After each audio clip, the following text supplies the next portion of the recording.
Security templates can allow you to baseline your system and apply a uniform level of security through group policy. Let's look at how to set up security templates and configure your own templates. First of all, we have to open up a Microsoft Management Console, so start run MMC.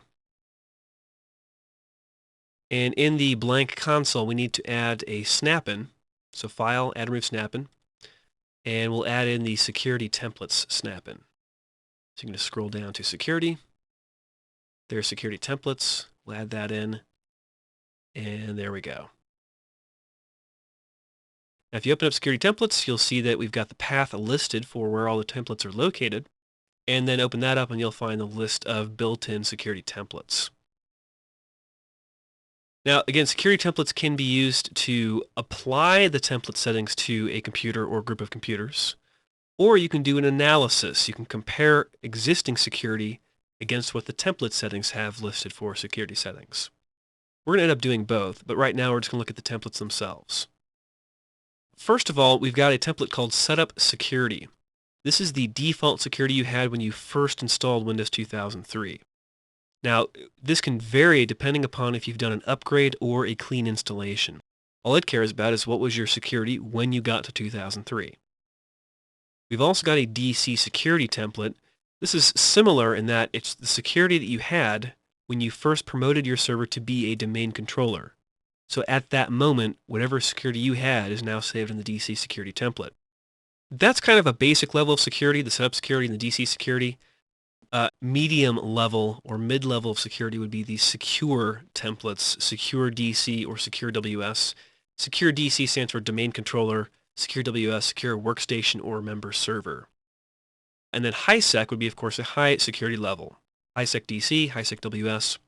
So we can have basic for the setup and DC security, medium for the secure, and high for the HiSec.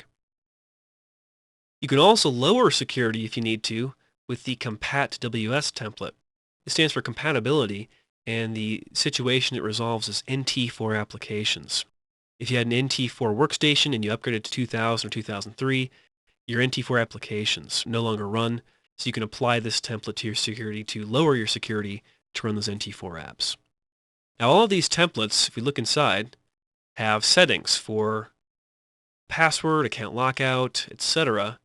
You can take a look, audit policy settings, user rights, security options, etc. And again, what you can do is take these templates and apply them to your computer security or analyze, compare the template to your existing security. Let's say you want to deploy out a template with the security settings of your choice to a group of computers using group policy. And let's say none of these templates exactly meet your needs. What you can do is one of two things. You can right-click up at the top here and say Brand New Template, and this would be a new template from scratch. And this should have nothing configured. It's a brand new template from scratch. Everything is not defined. So you would have to go in and define all the settings.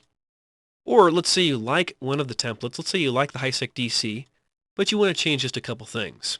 For example, the HiSec DC password policy has a pretty stringent password policy requirement. 24 days for the password history, must change your password every 42 days, etc. Let's say you want to change the minimum password length to 10 characters in length for a stronger level of security. Well, it's never recommended to play around with the default templates. So what you can do is right-click HiSec DC and choose to Save As. And you could save that as HiSec DC version 2, for example. So HiSec DC version 2 has identical settings, but now you can make your changes. We'll change the password length to 10 characters. And then you can right-click HiSec DC version 2 and save your changes. Finally, these templates are actually stored in INF files. And if you want to take a look at the actual INF files themselves, you can go to this path and take a look. So let's take a quick look at the INF files. So C Windows Security Templates. And there are all the actual template files. Take a look at our HiSec DC version 2 that we just played around with there. You can right-click and choose to open that. It'll open up a notepad. And you'll see how the INF file actually looks. And you can scroll down. There's the minimum password length we changed to 10 characters. But you scroll down, you see there's quite a few settings in a security template. So you want to be very careful that if you are applying a security template, that you are aware of all the settings that that template has defined to push out.